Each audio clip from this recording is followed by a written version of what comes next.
आगे कृष्णमूर्ति क्या कहते हैं, what is love to most of us. अब बात करते हैं कृष्णमूर्ति कि हमारे लिए, हम सब के लिए, ज़्यादातर लोगों के लिए प्रेम क्या है। जरा उस पर दृष्टिपात करें, जरा उसको हम पहचानने की कोशिश करें, हम देखें। With us when we love, हमारे साथ क्या है कि जब हम प्रेम करते हैं, इन इट देयर इज पॉजेसिवनेस, हमें एकाधिकार करना होता है किसी पर प्रेम के जरिए। जब हम प्रेम करते हैं तो उस प्रेम में क्या होता है, एकाधिकार करते हैं, चाहते हैं हम उस व्यक्ति पर। किसी को अपनी पत्नी पर करना है, किसी को अपनी प्रेमिका पर, किसी को अपने पुत्र पर, कुछ भी हो सकता है वो संबंध, लेकिन हम उसे पजेस करते हैं जिससे हम प्रेम करते हैं। डोमिनेंस, डोमिनेट करना चाहते हैं, उस पर हम अपना दारोमदार या प्रभुत्व जमाना चाहते हैं, प्रभाव जमाना चाहते हैं, हम उस पर अपना अधिकार जमाना चाहते हैं, डोमिनेट करना चाहते हैं उसे। और सबसर्वियंस, सबसर्वियंस और अधीनता। अधीनता माने किसी को हम अपने अपने अधीन करना चाहते हैं, अपने आदेशों पर चलाना चाहते हैं, उसे सबसर्वियंस कहते हैं। तो उसमें हम क्या देखते हैं, तीन चीजें, one is possessiveness, second is dominance and third is subservience, और हम उसे नाम दे देते हैं प्रेम का। तीनों बातें प्रेम नहीं है। कृष्णमूर्ति कहते हैं ना इति ना इति, नेति नेति करके हम देखेंगे ये प्रेम नहीं है। अब from this possession arises jealousy, fear of loss, and we legalise this possessiveness, possessive instinct. अब समझिए, इस पोजेशन से जेलसी, ईर्ष्या उत्पन्न होती है। कैसे? मान लीजिए किसी की पत्नी है, वो पति उस पर अधिकार जमाता है, फिर उससे क्या होता है, ईर्ष्या पैदा होती है कि वो पत्नी जो है जरा भी किसी दूसरे से बात करे या कुछ खुश हो तो एक भय, पॉजेसिवनेस एंड फियर, दोनों को जन्म देती है जेलसी। पॉजेसिवनेस, जेलसी और फियर दोनों को जन्म देती है। जरा सी भी वो खुश होगी अपने आप में, किसी से भी बात कर लेगी या कहीं कुछ चली जाएगी बिना पूछे, कुछ ऐसा कुछ कर देगी जो उसे पसंद ना आएगा, तो जेलसी, ईर्ष्या उत्पन्न होगी और भय भी होगा कि कहीं मुझसे अलग ना हो जाए। राइट?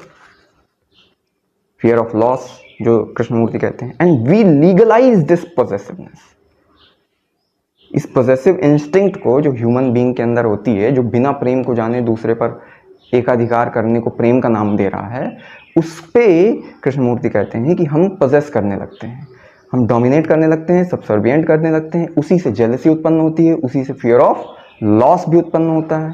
किसी को कोई पत्नी है, बेटा है, पति है, तो वो कहीं खो ना जाए, उसी से हम ईर्ष्या करते हैं, उसी को देख कर जीते हैं जिस काफिर पे दम निकले। हजारों ख्वाहिशें ऐसी कि हर ख्वाहिश पे दम निकले, है ना? तो ये बात सही ही है, गालिब ने लिखी है कि हजारों ख्वाहिशें ऐसी कि हर ख्वाहिश पे दम निकले। मोहब्बत में नहीं है फर्क जीने और मरने का, कारण क्योंकि उसी को देख कर जीते हैं जिस काफिर पे दम निकले। उसी से हम पॉजेस भी करना चाहते हैं, उसी को हम प्रेम भी करना चाहते हैं। हमारा प्रेम एक खिचड़ी जैसा है, उसी से नफरत भी करते हैं, उसी से प्रेम भी करते हैं। प्रेम की वजह से हमारे नफरत उठती है, हम ये देख भी नहीं पाते हमारे प्रेम का स्वभाव कैसा है। उस वजह से वो जो नफरत का भाव उत्पन्न हो रहा है वही हमारे लिए दुखदाई है। उसी को कृष्णमूर्ति कहते हैं वो प्रेम नहीं है। और we legalise this possessive instinct, और हम उसे लीगलाइज कहते हैं। Marriage is a legal institution. अगर आप शादी कर रहे हैं तो आप अपनी शादी रजिस्टर करें ना करें, लेकिन जब अलग होना होगा तो आप डिवोर्स करेंगे। वो लीगल इंस्टीट्यूशन है, और वो क्यों करना पड़ रहा है? क्योंकि ये लीगल कानून बीच में आ रहा है। तो अब हम उस पॉजेसिव इंस्टिंक्ट को सोचिए, लीगलाइज कर रहे हैं और बंधन डाल रहे हैं। कल को आप ये भी नहीं कह सकते कि चलो मेरा मन नहीं है तुम्हारे साथ रहने का, चलो हम अलग हुए, तो समाज उसे अलग ना मानेगा, कानून उसे अलग ना मानेगा। आपको लीगली उस पर बताना पड़ेगा, 4 लोगों को मुहर लगानी पड़ेगी उस पर, आपके इस संबंध पे कि इनका संबंध विच्छेद हो गया या ये संबंधित हो गए। लीगल कर देते हैं। सोचिए, एक कागज की जरूरत पड़ेगी आप दोनों को जस्टिफाई करने के लिए।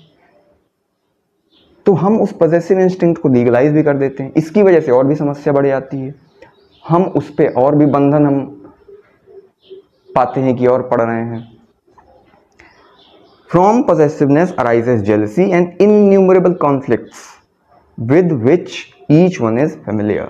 तो possessiveness से एकाधिकार करने की अपनी जो एक वृत्ति है उससे जेलसी उत्पन्न होती है, ईर्ष्या जिसे कहते हैं। ईर्ष्या उत्पन्न हुई तो फिर हमने क्या किया? अनंत प्रकार के कॉन्फ्लिक्ट्स, ढेर सारे conflicts, with which each one is familiar. Conflict, संघर्ष, दुनिया भर के संघर्ष हैं, ये वो ऐसे वैसे, तुम इस तरीके से नहीं ऐसे करते, तुमने मेरा ख्याल नहीं रखा, तुमने ये कर दिया, तुमने दुनिया भर के कॉन्फ्लिक्ट्स हैं, ठीक है। इसी के लिए हम सेफ्टी सिक्योरिटी चाहते हैं ना जीवन में, ताकि दुनिया भर के जो कॉन्फ्लिक्ट्स हैं वो ना हो। और हम इसी वजह से लीगलाइज भी करते हैं, समझिए, पॉजेसिवनेस को लीगलाइज कर देते हैं, बट पॉजेसिवनेस लीगलाइज नहीं हो पाती। लीगलाइज होने के बावजूद भी पॉजेसिवनेस सुरक्षा नहीं दे पाती, असुरक्षित हो जाते हैं हम, भय पकड़ता है, जेलसी होती है, ईर्ष्या होती है हमें। पॉजेसिवनेस देन इज नॉट लव। तो हमने पहली चीज क्या देखी? पॉजेसिवनेस प्रेम नहीं है।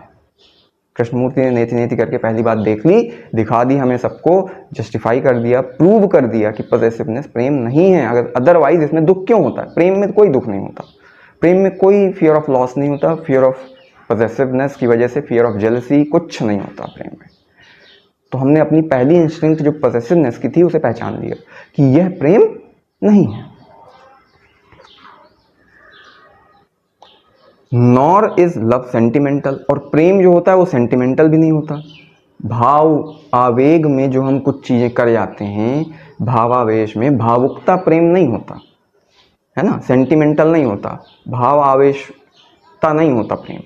To be sentimental, to be emotional excludes love. जब हम भावुक होते हैं या सेंटिमेंटल होते हैं तब हम क्या करते हैं? प्रेम रहित होते हैं, तब हम भावनाओं के ज्वार में बह रहे होते हैं, हमारे भीतर प्रेम वेम नहीं होता कुछ, हम अपने से अलग जी रहे होते हैं। क्योंकि हम अपने से असंबंधित होते हैं तभी हम भावनाओं में जाते हैं, भाव आवेग में चले जाते हैं, हमारा स्वयं से नाता टूट जाता है। इसलिए हम एक तरीके से हम विचलित हो जाते हैं, जैसे कोई स्थिर तालाब हो उस पर आप पत्थर मार दे, वैसे ही हालत हो जाती है हमारी जब हम भाव आवेग में होते हैं। तो उसमें प्रेम कैसे हो सकता है? कृष्णमूर्ति कहते हैं sensitivity and emotions are merely sensations. तो sensitivity and emotions are merely sensations. तो सेंसिटिविटी जो हमारे भीतर की सेंसिटिविटी है, संवेदनशीलता है, और इमोशंस संवेदनशीलता, संवेदनग्राहिता है ना, हमारे भीतर है। और इमोशंस माने जो हमारे भीतर इमोशंस हैं, आर मेयरली सेंसेशंस, केवल ये एक संवेदनकारी चीजें हैं, सेंसेशंस हैं, संवेदनाएं हैं थोड़ी थोड़ी, ये केवल ये प्रेम नहीं है। इमोशंस जो हमारे भीतर भावनाएं हैं और सेंटिमेंटल थिंग्स हैं हमारे भीतर, वो सब हमारे भीतर प्रेम को जन्म नहीं दे पाती, और हम प्रेम से वंचित ही जीवन व्यतीत कर देते हैं। तो इस दूसरे पार्ट में कृष्णमूर्ति ने प्रेम को परिभाषित तो नहीं कहूँगा क्योंकि प्रेम परिभाषित किया नहीं जा सकता, लेकिन फिर भी उन्होंने अपने तरीके से समझाने का प्रयास किया कि पोजेशन लव नहीं है, सेंटिमेंटल होना लव नहीं है, इमोशनल इमोटिविटी, इमोशन में जाना आपका प्रेम नहीं है। जब आप इमोशन में जाते हैं तो आप देख नहीं पाते हैं कि हम असल में क्या हैं, आप बह रहे होते हैं भावुकता में, भावावेग में बह जाते हैं, वो प्रेम नहीं है। तो दूसरा पार्ट यहीं फिनिश हुआ, नेक्स्ट पार्ट नेक्स्ट वीडियो में। धन्यवाद।